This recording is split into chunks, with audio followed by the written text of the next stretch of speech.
I left the windows open a little too much last night and the rain came in. That's okay though, I'll run the truck while I make coffee this morning, and with any luck, the rain might slow down by the time we head outside.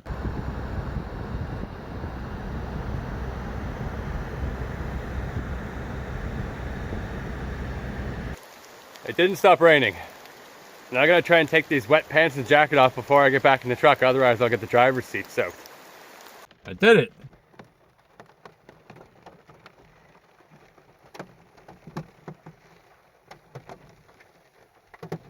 We're on the north boundary of the Ogden Round Lake Wilderness area this morning on a rough access road, if you can call it a road. It's more like a clearing in the trees where you can drive a truck on the bouldery ground. I topped off our water supply from the gorgeous brook that flows out of Ross Lakes in the wilderness just south of here, and now we're heading to the coast north of Guysborough to look for a wild Atlantic beach where we can spend the night and watch the waves crash.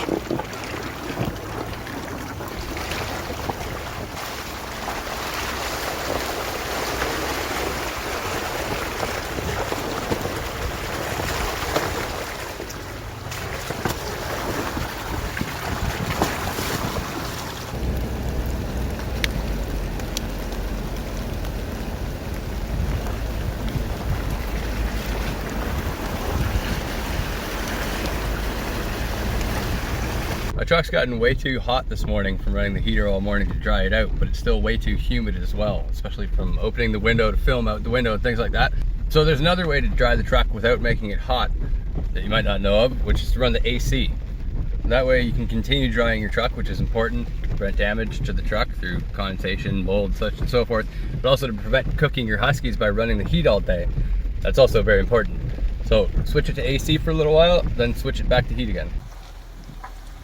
This is where the Milford Haven River empties into a narrow tidal inlet down to Guysborough Harbor. We're crossing the river here to keep going northeast along the very last piece of shoreline in mainland Nova Scotia before Cape Breton Island.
A lot of water in my window going that one.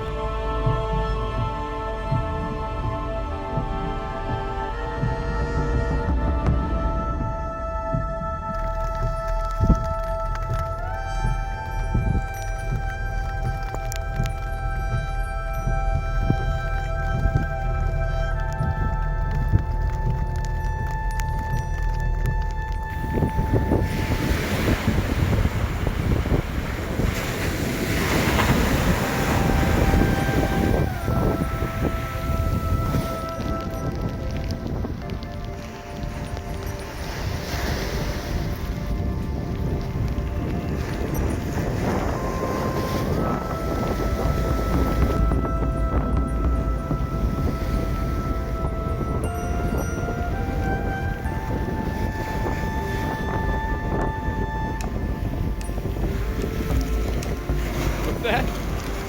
Look at it. Get that ocean, critter. Aki, get that ocean. Get it. Get that ocean, critter. Get it. Get it.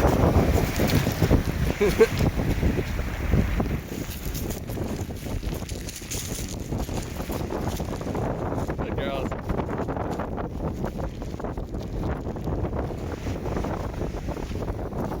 Stay. Hey, stay. Good.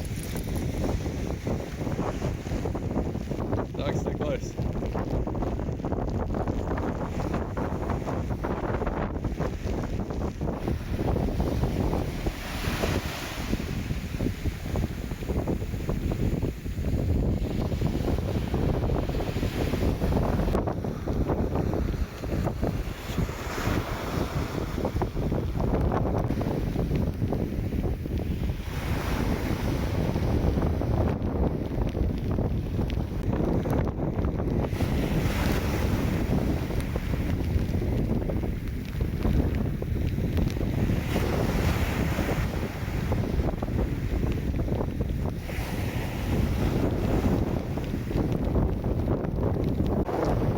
Good girls.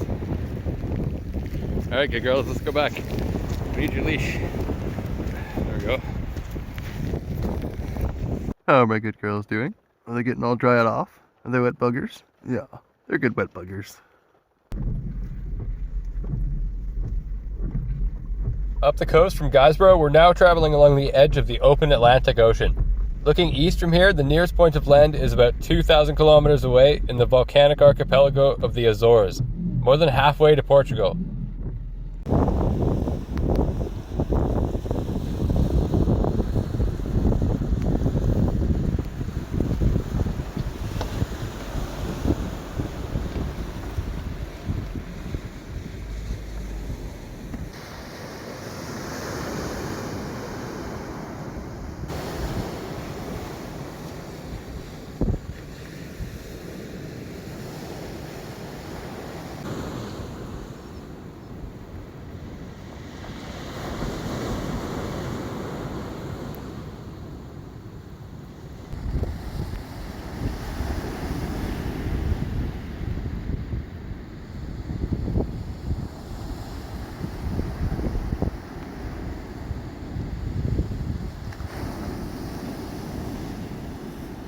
Oh, that's a cool shot. I gotta get back in now.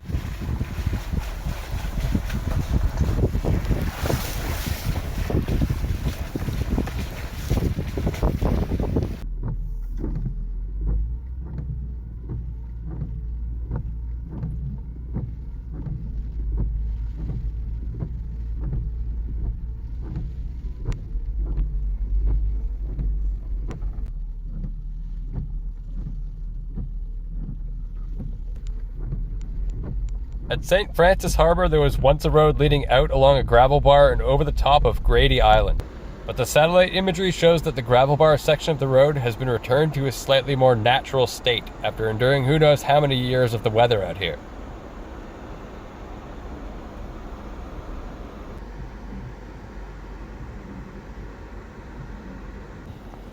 It's still entirely possible that I can drive out there with the 4Runner, so it's definitely worth checking out either way.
Believe it or not, that's where the road used to be.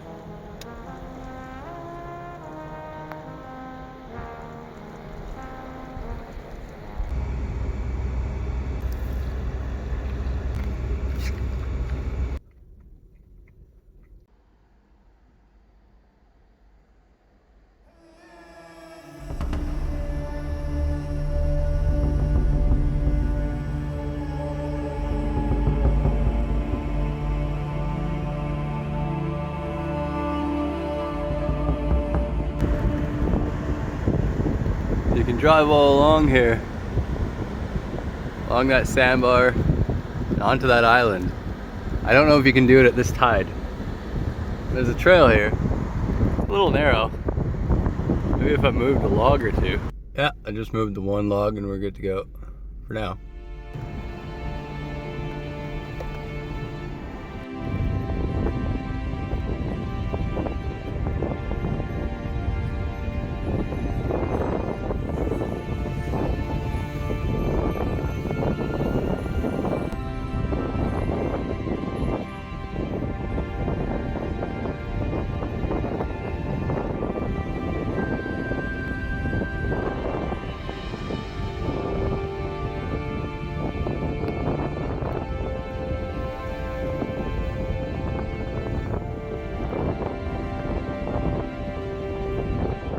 Some pretty easy trail clearing when you can just hop out of the truck and kick the logs out of the way. It's frigid out there, blasting wind and raining sideways. And it's really hot in here, so I'm not wearing any layers, so when I go out there I'm freezing cold. Looks like there's a big mess where the road used to be here. Or is it over here? Maybe it's over here only for your quad. I don't know. I think I'll high center on that. Well, I don't know. Maybe not. Let's have a look.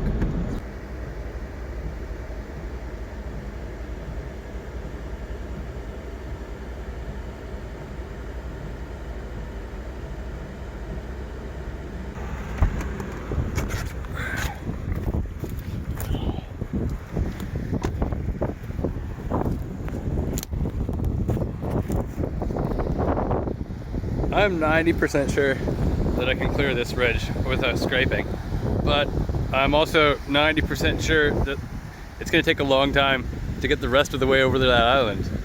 So that's a fun adventure for another day.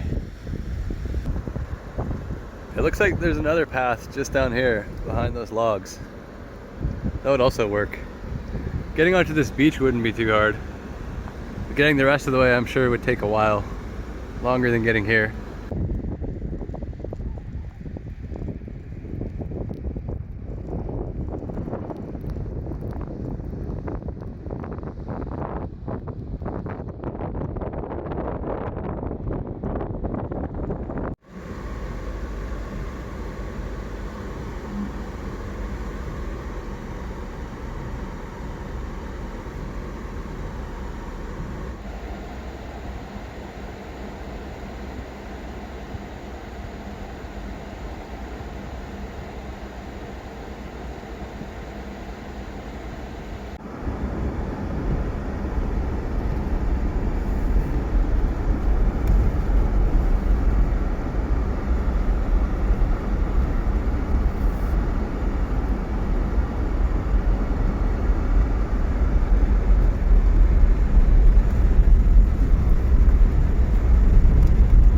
Grady Beach is very cool, but it felt like a bit more popular spot for people to drive around, and the next road up the coast looks more isolated, so it should be just right for truck camping.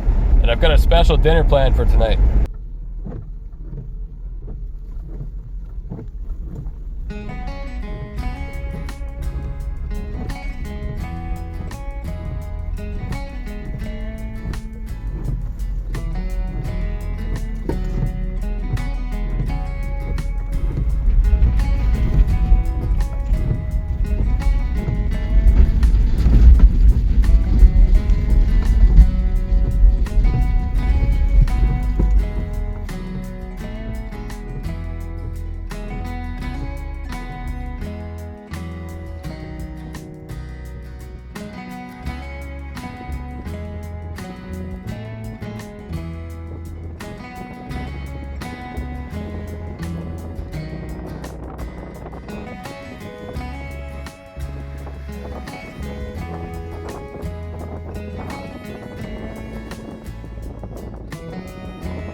crap.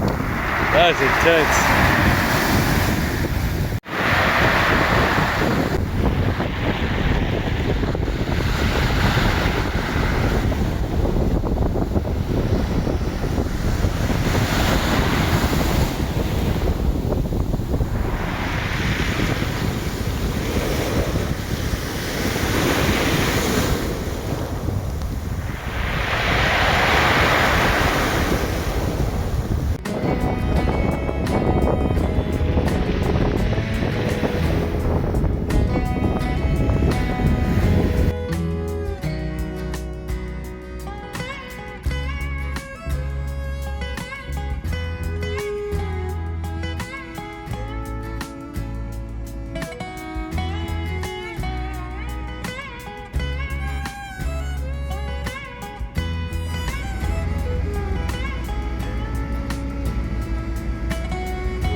Zora doesn't like these loud crashing waves. She doesn't want to go down here. Akia just wants to eat seaweed. She doesn't even know where she is. Crazy bugger. Are you crazy bugger? Are you a good girl? Are you the smart one? That's a scary ocean, eh?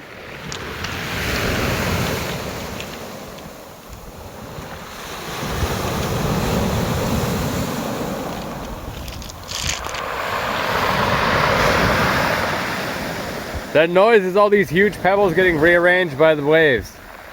That's why this gravel bar is here. You can't really see from this angle, but when you turn the camera this way, you gotta see.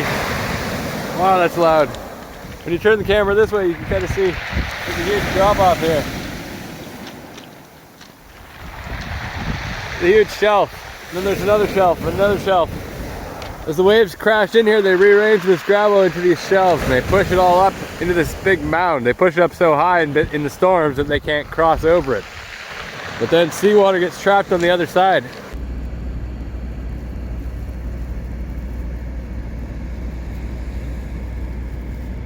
Imagine the storm or storms that put that tree there.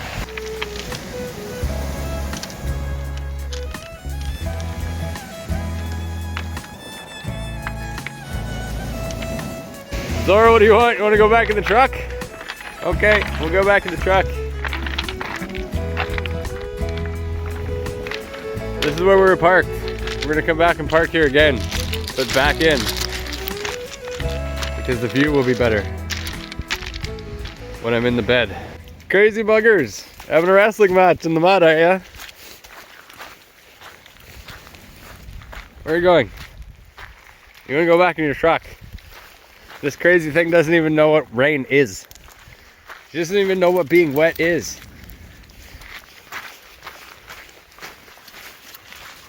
What the heck? What is this thing doing? Zora, you want to go drive? Zora, you want to go in the driver's seat? You can drive the truck? Okay, you're probably smart enough. This thing, drive it right into the ocean. Crazy buggers.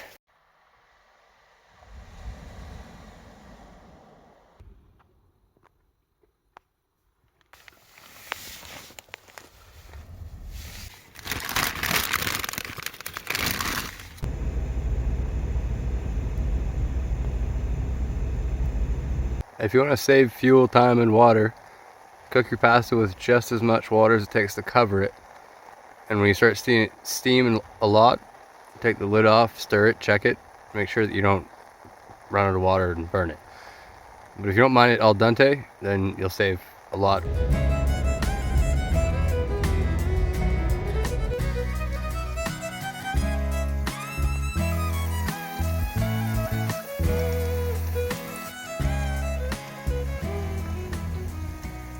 Thought this would be the perfect meal by the sea. It's pretty weird though, I've never had canned mackerel before and it's full of bones, but they're all brittle and soft and they break apart in your fingers. Here we go, I guess. Eating fish bones. This is honestly really good. Just needs a little Parmesan, salt and pepper, and it'll be perfect. That's delicious. It's pretty awesome what I can do cooking in this tiny little space between my bed and my driver's seat and my center console here. Little fold-out table. It's almost comfortable, actually. It is a little sketchy, but compared to camping cooking, it's actually quite nice. I do miss cooking outside. I was planning to be cooking outside a lot more, but it's basically always either pouring rain or blowing a gale or something like that. It would basically put my stove out unless it was on full blast. And even then, it would take full blast to slowly warm something up. Cooking in here, I've turned the stove down really low. It's very, very effective because there's no wind in here. Of course, I have to crack the windows, so I guess there's a breeze. But hardly. Baby, you give me ice and fire. You're giving me wind and rain. You're some kind of bird.